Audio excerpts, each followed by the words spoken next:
Hey, Restoration, what's going on? It is Monday morning, and here I am in front of the camera preaching. Do you want to know why I'm in front of the camera preaching? It's 8 o'clock in the morning. I should be sleeping in. It's Monday. Yesterday was a long day.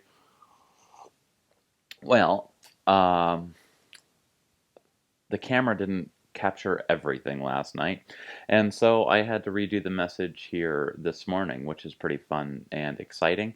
And so it's going to be a little bit more relaxed. It's in my I'm building an office, and so it's in the partially done part of my office, and I hope you guys can appreciate that. I'm still in my pajamas from the waist down, which is pretty cool. You know, we're all about transparency here. So I wanted to give you guys that. And I just got to say that last night was um, probably the best message that I've ever given.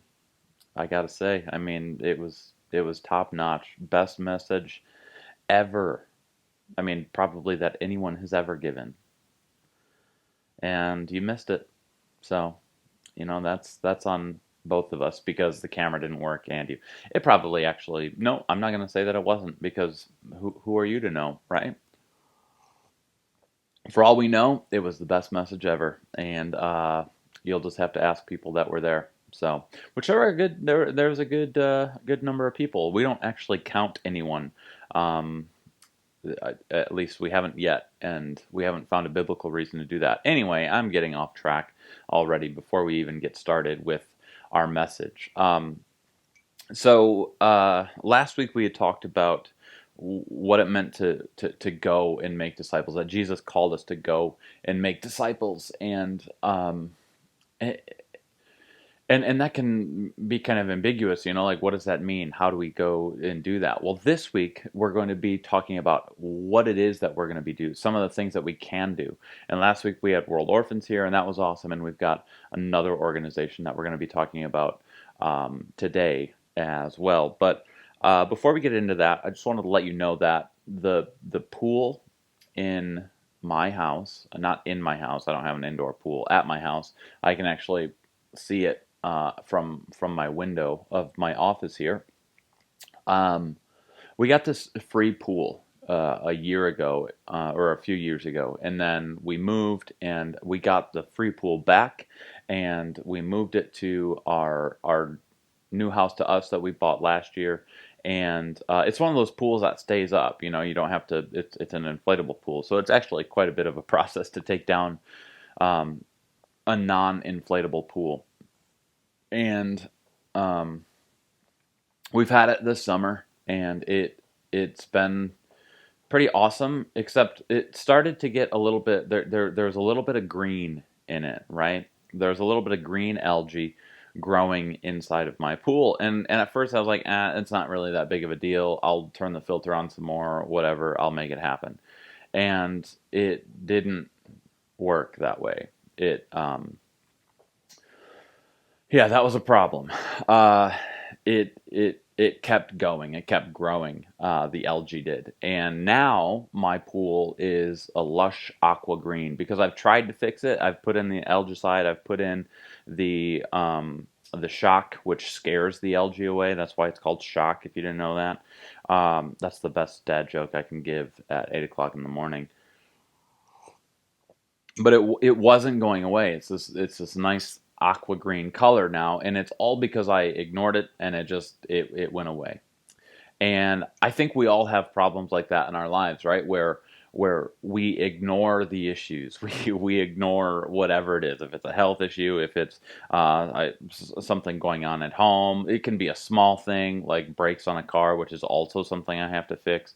Um, but don't really know how, and which is a little bit more dangerous than algae trying to fix your own brakes if you don't really know how to do that. Anyway, we have these issues, right? And the story that we're going to be in is it's going to be in Mark chapter 1 if you've got your Bibles or tablet that you're not watching this on. We would like you to turn to Mark 1 and get started here. We're going to talk about a guy who used to be a part of society, was probably a big part of society at some point in his life. Um, but he contracted something, and so he's going about his life, he's going about his business, um he's hanging out with friends, he's going to work, all the things that people do in Bible times. They're washing their sandals, they're riding camels around, they're racing camels, all of the cool stuff. And this guy wakes up one morning and he notices kind of like a red spot on his arm. No big deal. Everybody gets a zit every once in a while, right? And all you teenagers, if you're watching right now, are like, "Oh boy, I've got lots of red spots on my face." It's like, no, no, no, no. Those are just zits. You're okay. It's acne. But this guy notices this red spot. He's like, "Well, I'll wear my long sleeved robe today. My long sleeve bathrobe is going to be on today, so that nobody sees this."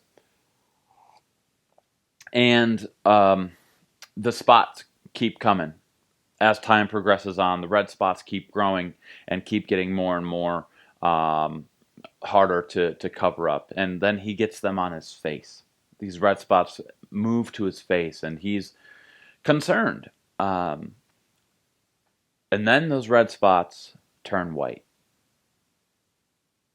And he's a good Jewish man, so he knows what this means. Those red spots turn white, and he knows what's happening in the times. It's not just Jewish people that get this, but he's a Jewish man, so he knows what this means for his life. The spots turn white. He can't hide it anymore. This man has contracted the disease leprosy, which in this time was a very, very, very deadly disease. No one recovered from leprosy. You eventually died from leprosy. And long before you die from leprosy, you're socially dead and you are emotionally dead. Because if you contract leprosy, you're an outcast. You no longer get to be a part of society. You no longer get to interact with your friends or your family. You don't get to go to holidays. You don't get to go to Christmas, which hadn't really been a thing yet. But you don't get to go to Easter, which certainly wasn't a thing yet. You don't get to do all of these things that people were able to do. You don't get to attend Passover. You don't get to do any of the Jewish rituals that were the rituals of the law because of how unclean you are. See, what happens with leprosy is it starts with red spots. And then eventually it turns into white spots. And this can take up to 20 years to happen. Not the red to white, but the entire process of the disease. It goes from red to white spots. After the white spots show up, you get your hair starts to fall out. First from the top of your head, then to your eyebrows, facial hair if you're a dude, and then the rest of your body. The hair falls out. It's no longer cover-upable. Is that a word? I don't know. You can no longer cover it up. You can't hide the fact that you're a leper, and you're forced to move into these leper colonies. So your hair falls out, and then after your hair falls out, again, this could take up to 20 years, but then your fingernails and your toenails, they start to get loose and they start to fall out. And then your gums recede further and further down in your mouth, and your teeth rot out and they fall out. You've got no teeth, you've got no fingernails. And then it starts to attack your nose and your eyes. The cartilage in your nose goes away. So you're disgusting to look at. I'm just being honest. It's a disgusting sight to look at. And it's hard for people to have compassion over something like this because of how gross it is. And pretty soon you just rot to death. And that's what was happening with this man that we're going to encounter in Mark chapter 1. It says that he was filled with leprosy in the account in Luke. In the Gospel of Luke, it says that he was filled with leprosy, which means he's at the end stages of leprosy. It's covering his whole body. He might not have fingernails anymore. He might not have teeth anymore. He might be missing an eye. And that's where we pick up this story in Mark chapter 1. And I'm sorry it's not on anything. You're just going to have to believe me when I say this. Is that cool? All right. Mark chapter 1, we're reading from the NLT. It says, a man with leprosy came and knelt in front of Jesus, begging to be healed. If you are willing, you can heal me and make me clean, he said. Moved with compassion, Jesus reached out and touched him. I am willing, he said. Be healed. Instantly the leprosy disappeared and the man was healed. Then Jesus sent him on his way with a stern warning. Don't tell anyone about this. Instead, go to the priest and let him examine you. Take along the offering required in the law of Moses for those who have been healed of leprosy. This will be a public testimony that you have been cleansed. But the man went and spread the word, proclaiming to everyone what had happened. As a result, large crowds soon surrounded Jesus, and he couldn't publicly enter a town anywhere. He had to stay out in the secluded places, but people from everywhere kept coming to him. So he wound up finding the man with leprosy eventually, and then casting the leprosy back onto the man so that he would go back into the leper colonies and never be spoken of again and die a painful, slowly rotting death. Okay, that last part I put in there. It wasn't really in the Bible, but it ends with, but people from everywhere kept coming to him. Jesus told him just to go talk to the priest, just go tell the priest, but everybody came to Jesus. It says that the man went and spread the word, proclaiming to everyone what had happened. So this man, who used to be a part of society, this is why I think he used to be a part of society, goes back into the towns that he lived in and said, look at what's happened to me. Look at this awesome thing that's going on. I've been healed from this. And Jesus has to get secluded, but he told the man to go and tell the priest. Now he went to tell him, he told him to tell the priest because Jesus was a Jewish man and he knew what the law required. And Jesus was someone who obviously did the law to perfection. He fulfilled the law. So he did all of the things in the law. And the law required that if you were healed from leprosy to go and see the priest, and there was a ceremonial cleansing that had to happen. So Jesus was fulfilling part of that law by saying, go and tell the priest. In fact, he does it to the 10 lepers as well. When he heals 10 lepers all at once, they go on their way and they're healed. And Jesus tells them to go and tell the priest. He's doing this because it's fulfilling the law of Moses, which is found in Leviticus chapter 14, if you ever want to look it up, what that meant to be. And no one had ever been healed of leprosy before this guy, before Jesus came around. So the priest would have no idea. Like he's just like, I better go check the manual on this one real quick. Let me go check the manual, and he's gonna have to figure out what this is gonna require of him to do. He's got to go check the manual. Now, thankfully, he would have been familiar with this process because the process of cleansing a leper is the same process as if you were to touch a dead body, which happened, more often than people getting healed from leprosy. You were more likely to trip over a dead body in that time than you were to be healed of leprosy. So the priest knew a little bit about the cleansing process for a dead body, so he had all the ingredients on hand to perform the leper ceremony. The other reason Jesus did this, I believe, was to proclaim who he was to the priest. See, this had never happened before. So if a guy shows up to the priest and says, "Yo, I've been healed," that's how they used to talk in that time. "Yo, I've been healed by this guy named Jesus," and the priest is going to go, "Who? Who healed you? You were healed of leprosy? Let me go check the records. That's never happened before." And the priest is going to start thinking, could this be the one? Could this Jesus be the one? Could this Jesus be the one that we've been waiting for?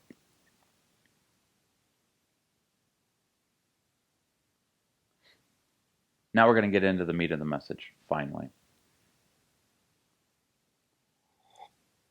I wanted to give that backstory on how bad of a disease, terrible of a disease this was, and how powerful this moment was for this man. It says that Jesus was moved to compassion. Jesus was moved to compassion. And in the, sorry, I lost my spot for a second. Yeah, the seat of the emotion. It's 8 o'clock in the morning. I'm not quite awake yet. Jesus was moved to compassion. What this means is that the seat of the emotion for us today, I don't know if you know what I mean when I say the seat of emotion. So when we say that we love someone, we love them with all of our heart, right? We love them with all of our heart. Man, I love you with all of my heart. That moved me. That I felt that deep in my heart. From the bottom of my heart aches for that person. My heart hurts for that person, right? If I get offended by someone, like my daughter used to say, that hurt, you hurt my heart. You hurt my heart. Whenever we would like tell her to go do something, she would be like, "Oh, you hurt my heart." The seat of the emotions for us is the heart. The seat of the emotions in this biblical time was the bowels. So when Jesus was moved to compassion, he felt it in his gut. He felt it way deep in. You know what I'm talking about when you're so moved to compassion, when you have this this aching and you literally feel it in your bowels, in your stomach, in your gut. You feel it. And it's not just the bad tacos. But Jesus was moved to compassion. And so if Jesus was moved to compassion, more so to the leper and also to all of us, that we are essentially lepers of sin. Our sin is our leprosy. And Jesus reached out, came down to earth,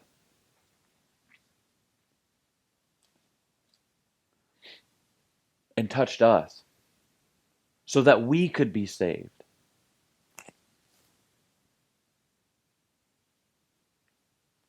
If Jesus was able to do that and we follow Jesus, our vision for Restoration Church is people following Jesus. So if we're going to be people who follow Jesus, then that means this first point, I want you to write this down. Okay, write this down. Allow yourself to be moved to compassion. And again, I'm sorry it's not on the screen, but allow yourself to be moved to compassion. Jesus was moved to compassion. He felt it in his gut. And I don't know if you're like me. I'm sure you are. If you're old enough to remember this, I hope you are. If not, I'm sure you've heard about it. We've all experienced this moment of being moved to compassion. And I remember when I was a junior in high school, I was in computers class, and it was first thing in the morning, probably about this time, maybe even a little bit earlier even, because it was early. And my teacher got a phone call, and she went into her office and she took it, and she came out distraught. She came out like, just, what is going on? She turns on the TV, and it's New York City, September 11, 2001. And we watched the second plane hit the towers. And we as a country were moved to compassion. We went to a prayer meeting that night. Went to a prayer meeting, and there were more people at this prayer meeting than had ever been at a prayer meeting before, probably combined from the church that I grew up in. There just wasn't a well-attended thing. But that night, that Tuesday night, we were filled with people, not sure what to do, but just moved to compassion. And I remember the next day when the names started trickling in of people who had lost their lives in the towers. And I remember just crying over people who had lost their lives, specifically when I started reading the names of children who had lost their lives. I was moved to compassion. And I want to think that in that same moment that was Jesus, when we look at Jesus and the leper, that was him being moved to compassion, that he had tears, and that he was just overcome with emotion. When it says that he was moved to compassion, I think it's important to key in on that because it's in the Bible.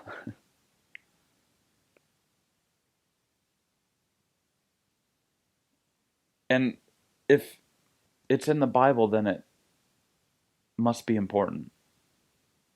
Jesus was moved to compassion, and I want us to allow ourselves to be moved to compassion. I want myself to be moved to compassion. And I think sometimes we get ignorant. We turn a blind eye to compassion, to the things around us. And don't hear this for some of you. Some of you are so moved to compassion that you feel it all the time, and you don't know if you would be able to feel any more compassion without being mentally unhealthy or emotionally unhealthy. So for you, you probably don't need to feel it anymore, okay? You probably feel enough. But for the rest of us, for people like me who refuses to watch the news, who refuses to check in on things, who refuses to do all of these things because of how hard it is to watch,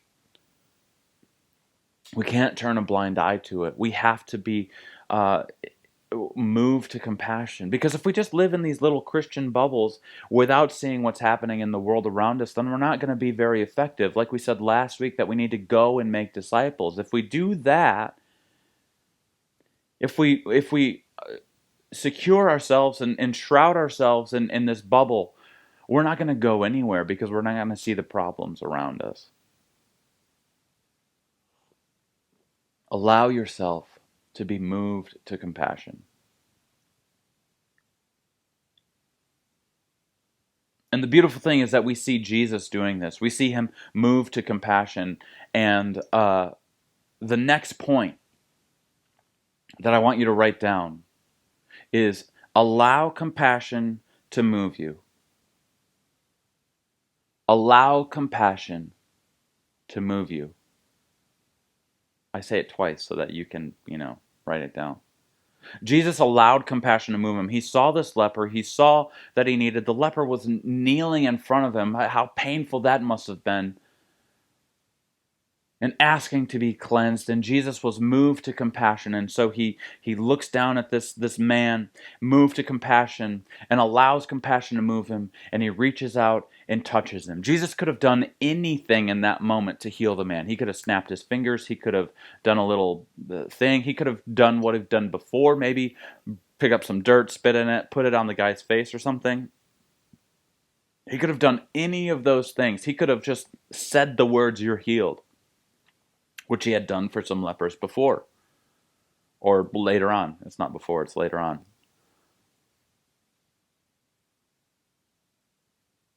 But he's moved to compassion. And he reaches out and touches the leper to heal him. Now, in order to be up with all the traditions and the laws,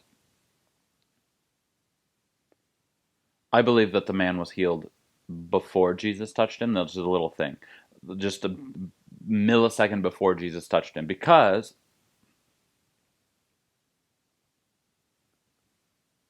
you weren't allowed to touch a dead body. Maybe. I don't know. Let's keep going anyway. That's not the biggest point. Allow compassion to move us. I don't know what. It's early. That's why I got distracted there with that point. Anything that goes in my mind in the morning usually goes out onto the screen. So just sorry about that. But Jesus reaches out and he touches the man. And I don't believe it was just like a little tap to be like, okay, you're healed. Like you're gross. Okay, I guess I'll heal you. Ew. I found a dead mouse last night, and I had to pick it up, and I used a paper towel, and I just threw the entire trap away, but I held it out like this because I'm a really manly man. Okay, I'm a really manly man, and I just kind of held it out this way, and it was really gross, and I hated every moment of it. I don't believe that that's how Jesus touched this man. I don't believe it was just like, ew, you're healed. I'm pretty sure Jesus never went, ew, but I do. So whatever. But Jesus, I want to believe that maybe he touched his face. He put the palm of his hand on this man's face, this leper, and heals him. Maybe he held him in an embrace as tears flowed down his face. And he just holds on to him. Do you ever have those moments where you're crying so hard, where your face looks weird, and you're crying, and there's snot, and there's just everything?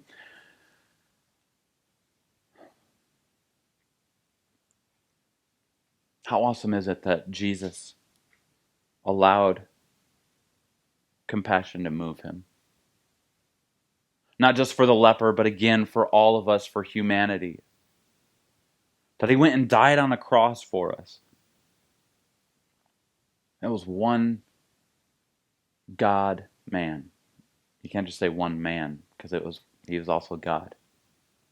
But he's our example. He is the thing that we're following. And so what we have to do is we can't assume that somebody else is going to do it. We can't assume that somebody else is going to allow compassion to move them and just hope that they do it. Last week when we preached on the key word is go, we said about the church, that the church needs to be going, and what are we doing? Where are we as a church? And the danger in saying something like that is it can be very you can just assume someone else is going to do it, right? You just assume that, oh, you know what, they're going to take care of it. They've got it. Don't worry. They're going to be the ones who take care of it. The church will take care of it. Well, who is the church? Friends, you and I are the church.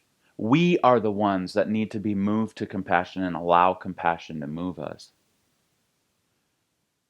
We have this very ambiguous word when we say the church should be this, the church should do that, and then we feel good pointing the finger over there at the church, right? And then we forget, oh, that's right, I'm the church, and you're the church. And you're probably thinking, well, I'm only one person. You're right. But I've seen one person make a huge difference in someone's life before. Batman. Specifically the Christian Bale Batman, right? Christian Bale Batman is the best Batman, and there's the new one looks pretty good, but you can't dethrone Christian Bale. It just can't happen. He's the best. He's the best Batman. And in Batman Begins, which is one of my favorites, he's talking to the police officer known as Jim Gordon. Jim Gordon is not Commissioner Gordon yet, and Batman's trying to get to Carmine Falcone. And Gordon's like, good luck, you're gonna he's surrounded by all of his goons, and he's paid off pretty much everyone in the city. And and Batman says something cool in a Batman voice, like, I'm gonna fix it, or something, it's really cool like that. And and and Jim, old Jimmy boy, he says, Jim Gordon, in case you didn't know, he goes, you're just one guy? Or you're just one man? And Batman, in his coolest way ever, he says, now we're two. And Jim Gordon goes, we? And he turns around and Batman is gone. And I could make that happen on camera here, but I'm not going to. Jim Gordon says, we? And he's gone.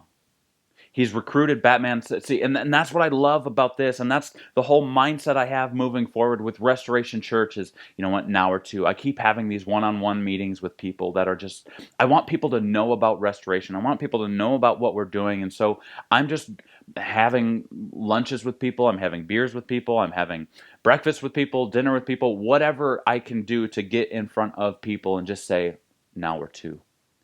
Meeting with one person at a time. Because that's how movements start, is one person at a time. We can get overwhelmed with the amount of problems that we have. We can be overwhelmed with the amount of issues at hand. I mean, you can throw something onto a wall and it's going to stick, especially in this time with how many issues we see all around us. But don't let that handicap us. Don't let this make us just stop and do nothing. Find one thing. What's one thing that you can do for someone right now? This week, the challenge is, what's one thing that you can do for someone? I know you can do it. Maybe it's helping out a family member or something. Maybe you need to make reparations with a family member for something that you've done a long time ago. But maybe you need to be moved to compassion for something or someone. Maybe you want to get involved in a Freedom Builders project, but they're going to be out at the Civic Center with us this coming Sunday, which is the last Sunday, by the way, that we're going to be at the Civic Center, because then we move to Right Brand Brewery. All that aside, but maybe you want to pitch in with a Freedom Builders project. Maybe there's something else. Maybe you want to go to Safe Harbor. Maybe you want to do something for the homeless. Maybe you want to do, I don't know, you name it. And maybe some of you are watching and you're not even in Michigan right now and you have no idea what I'm talking about. So what is it that you can do in your community? Just pick one. Pick one and go do it. Allow compassion to move you. That's what Scott Harrison did. Who? Scott Harrison. Scott Harrison is a guy who started this organization that we are supporting. The organization is called Charity Water. And Scott grew up in a Christian home, and his mom, at the age of 4, dropped. She didn't die, but she got incredibly sick. But her life, basically, much like that leper, was over at that point. See, there was a carbon monoxide leak in their house, and they didn't realize it. They had just moved in just a few months before, and they had this carbon monoxide leak, and she got very, very sick because she was in the house all the time. And so immediately she became allergic to everything. She became allergic to everything. They had to put their books in the oven, new books in the oven, so that they would bake off the binding glue, so that the smell wouldn't be there anymore. Or they would lay them out in the sun. They couldn't wear perfume. They couldn't wear cologne. They couldn't wear hair gel. Any of these things. They had to wash before they could go and see their mom. And so Scott was an only child, and this was his childhood from the age of 4 on. So when he was 18, he split. He didn't want to be a part of this anymore. He didn't like religion. He didn't like Jesus. He didn't like the whole thing. So he moved to New York City. They were from Pennsylvania. He moved to New York City, and he became a nightclub promoter. Basically, his job was to promote the nightclub, which is why it's called a nightclub promoter. And he was supposed to get beautiful people and rich people to come to that nightclub in New York City. And so he would offer them free drinks, and he would drink with them. He would smoke with them. He would do drugs with them. He would do pretty much, you name it. And he did it. Whatever thought pops into your head of something that would be not great to do, he did it. He spent 10 years of his life doing this, and finally he read a book, and again, I don't remember what the book is, but I can get it to you if you want, because I'll look it up again. He read this book, and he decided to come back to Christ. And he decided that he was going to give 1 year of his life away. He was going to tithe 1 year of his life to serving others. He had lived 10 years for himself, so he was going to tithe that 10 years and give 1 year to others, to serve others. So he joined this mission called Mercy Ships, and they go and dock in third world countries, and they perform surgeries for people who have conditions that are able to be fixed, whether it's tumors or growths or some sort of disease that they can help fix. And so Scott was a photographer for them, and he went around to all of these different villages, and he saw the water that they were drinking. This brown, dirty water that causes so many diseases. People were dying just from diarrhea and vomiting. And he thought something has to be done here. But it's a huge problem. There were hundreds of millions of people each day do not have access to clean drinking water. It's close to like 785 million people do not have access to clean drinking water. And it was even more so when Scott started this organization called Charity Water. Now, we picked Charity Water to be one of the organizations that we support because I love them. I donate to them personally on a monthly basis because I love the model that they have of transparency. And I know that that's one of our keywords too, transparency. Our mission is transparency, community, and change. And with transparency, they're very transparent with their funds, and this is where I got the idea. Every good idea is pretty much stolen from somebody else. But what Charity Water does is they have two different banking accounts, one for their overhead and one for that goes out to charity, to water, to fund clean water. Sound familiar? We have a community account that goes to fund projects in communities, both globally and locally, and then we've got our overhead account. Same setup. And so every dollar that we donate to Charity Water, because they're one of the partners that we have, every dollar that we donate to Charity Water goes directly to fund clean water all around the world. And it's important because now these people have clean drinking water. They have can the water's right there. They don't have to travel 4 hours one way to get dirty brown water. They have it right there in their village. They can get the water that they need. So now they have education, they have the schooling, they can go to jobs, they have social activities that they can do. Family units are better because of it. So clean water isn't just so that people can have clean drinking water. It changes an entire village. It changes an entire economy in those villages. It's very, very powerful. And we're going to show a video later on. I'll post it to social media about the Charity Water story. And we invite you to give to Charity Water. All this week, we're going to be giving to Charity Water. Our community account, everything in it will go directly to Charity Water, which is pretty awesome. So I've mentioned this 20-minute video. I was watching it again this week to just to prepare for this. And my son, my 13-year-old, was watching it with me. And it gets to a part every single time I start crying. It's emotional. I'm moved to compassion, right? And it gets to this part, and I mean, tears are welling up, and I can't stop it.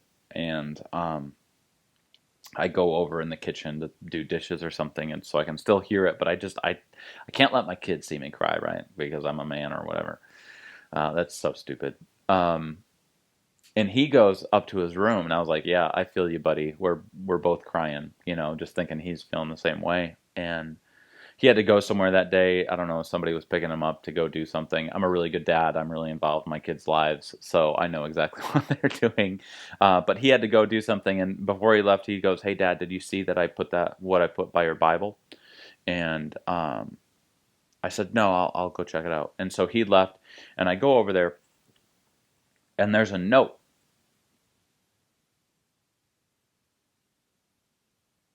And the note said, for the charity water thingy. For charity water thingy. And there's money underneath it. And he wrote the amount. And underneath the amount, he wrote, "Don't say no."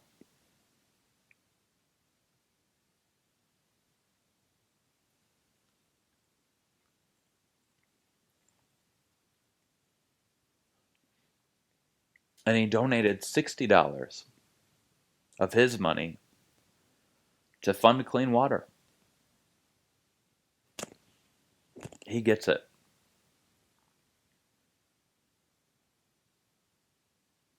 So the challenge for us is, are we going to let a 13-year-old kid outgive us $60? Just don't do fast food for a week and you'll cover it. $60. You can give to you can give to our community account all this week, and I encourage you to give $60. I'm just saying it out there, $60. And don't assume that someone else is going to do it. Don't assume that, oh, somebody else will take care of this. They're not. It's up to you, and it's up to me. My son gets it. Do you? $60.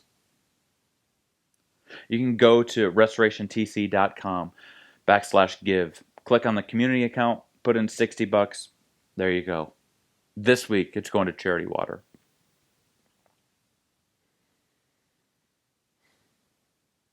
Jesus was moved to compassion for you and for me.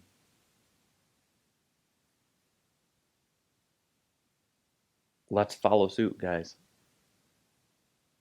Let's be known as the church that is moved to compassion. Father, thank you for this time. Thank you for this day. God, thank you that I get to do this message again. Um, Thank you that you are moved to compassion for us. God, help us to be moved to compassion like you were and are and continue to be. Father, it's in your name we pray. The name of Jesus, the compassionate name of Jesus. Amen. Thanks, guys. We'll see you Sunday at 6 at the Civic Center if you are in the Traverse City area. If not, drop us a line. Say hello. We'll talk to you.